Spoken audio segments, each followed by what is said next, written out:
Sun Sanghis கிச்சனில் எல்லோருக்கும் வணக்கங்க. இன்றைக்கி நாம் உருளைக்கிழங்கு பொரியல் செய்ய போகிறோங்க. நீங்கள் வீடியோவை இன்றைக்கி தான் ஃபஸ்ட் டைம் பார்க்குறீங்கன்னா சன் சங்கீஸ் கிச்சன் சேனலுக்கு மறக்காமல் சப்ஸ்கிரைப் பண்ணுங்கள் ஃப்ரெண்ட்ஸ். வீடியோவுக்கு லைக் கொடுங்க, உங்கள் ஃப்ரெண்ட்ஸ்க்கெல்லாம் ஷேர் பண்ணிவிடுங்க. ரொம்ப சிம்பிளான முறையில் நான் எப்படி சமைக்கிறதுன்றதை டெய்லியும் ஒரு வீடியோ போட்டுட்ருக்கேங்க. இன்றைக்கி அதில் உருளைக்கிழங்கு பொரியல் செய்ய போகிறேங்க. வாங்க எப்படி சமைக்கலான்ட்டு பார்க்கலாம்.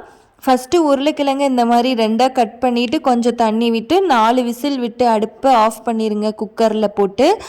இப்போ வெந்ததுக்கப்புறமா தண்ணி வடிச்சிட்டு இந்த மாதிரி உருளைக்கிழங்கு தோலெல்லாம் உரித்து எடுத்துக்கோங்க. தோல் உரிச்சதுக்கப்புறம் உருளைக்கிழங்குக்கு கொஞ்சம் உப்பு சேர்த்திட்டு எல்லா உருளைக்கிழங்கையும் இப்படி உடச்சி விட்டுக்கோங்க கையிலையே. சூடு ஆறுனதுக்கப்புறமா உடச்சி விட்டிங்கன்னா இந்த மாதிரி மாவு மாதிரி உடஞ்சிடும். உடஞ்சதில் நல்லா உப்பு கலக்கி கையிலையே கலரி விட்டுருங்க. அதை அப்படியே எடுத்து வச்சுட்டு அடுத்து அடுப்பான் பண்ணி பேன் வச்சுட்டு கொஞ்சமாக எண்ணெய் சேர்த்திக்கலாம். எண்ணெய் சூடானதையும் கொஞ்சம் கடுகு சேர்த்திக்கலாம். கடுகு பொரியிற டைமில் கொஞ்சமாக உளுத்தம்பருப்பு சேர்த்திக்கலாம். கடுகு நல்லா பொரிஞ்சதுக்கப்புறமா நம்ம கட் பண்ணி வச்சுருக்கிற பெரிய வெங்காயம் பச்சை மிளகாவை எடுத்து இப்போ பச்சை மிளகாவை ஃபஸ்ட்டு போட்டுட்டு ஒரு 10 செகண்டு விட்டுட்டு மறுபடியும் கட் பண்ண பெரிய வெங்காயத்தை சேர்த்திக்கலாம். ஏன்னா பச்சை மிளகாய் ஃபஸ்ட்டு கொஞ்சம் எண்ணெயில் போட்டு ஒரு நிமிஷம் அது பொரிஞ்சிச்சுன்னா பச்சை மிளகாவோட டேஸ்ட்டு மணமும் சூப்பராக இருக்குங்க. அடுத்து கருவேப்பிலை சேர்த்திக்கலாம்.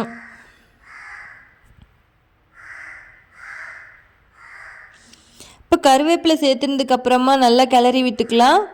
வெங்காயம் பச்சை வாசனை போகிற வரைக்கும் கொஞ்சம் நேரம் நல்லா கிளறி விட்டுட்டு வெங்காயம் வெந்து வரட்டுங்க. வெங்காயம் வெந்ததுக்கப்புறமா நாம் மஞ்சள் தூள் சேர்த்திக்கலாம். மஞ்சள் தூள் பச்சை வாசனை போகிற வரைக்கும் கொஞ்சம் நேரம் கிளறிக்கலாம்.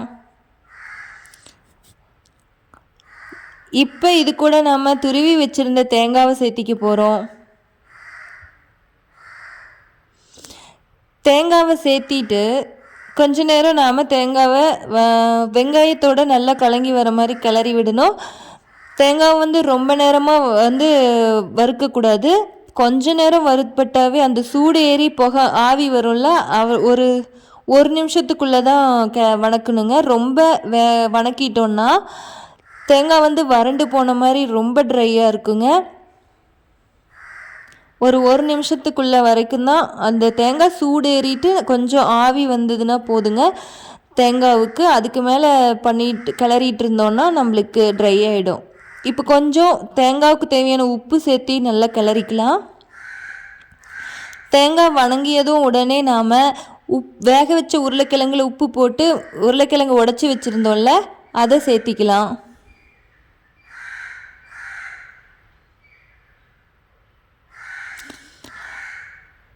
உருளைக்கிழங்க உடச்சி வச்சது சேர்த்துருந்தையும் இப்போ தேங்காய் உருளைக்கிழங்கு எல்லாம் நல்லா கலந்து வர மாதிரி நல்லா கிளறி விட்டுக்கலாம். ரொம்ப ஈஸியான மெத்தடுங்க, ரொம்ப சிம்பிளான மெத்தடுங்க. ஃபஸ்ட்டு நாம் உருளைக்கிழங்க தண்ணி விட்டு குக்கரில் 4 விசில் விட்டு அடுப்பை ஆஃப் பண்ணிடணுங்க. ஆஃப் பண்ணிவிட்டு அந்த உருளைக்கிழங்க தோல் உரிச்சிட்டு கொஞ்சம் உப்பு சேர்த்து உடச்சி வச்சுட்டு வெங்காயம் பச்சை மிளகாய் கருவேப்பிலை போட்டு தாளிச்சிட்டு மஞ்சள் தூள் கொஞ்சம் உப்பு கொஞ்சம் சேர்த்திட்டு தேங்காய் கொஞ்சம் சேர்த்தி நல்லா வணக்கி விட்டு அதுக்கப்புறம் உடச்சி வச்சுருந்த உருளைக்கிழங்க போட்டு நல்லா கிளறி விட்டுட்டோன்னா உருளைக்கிழங்கு பொரியல் ஈஸியாக சிம்பிளாக ரெடி பண்ணிட்டோங்க. கண்டிப்பாக நீங்களும் ட்ரை பண்ணி பாருங்கள். வீடியோ பிடிச்சிருந்தா லைக் ஷேர் கமெண்ட் பண்ணுங்கள் ஃப்ரெண்ட்ஸ்.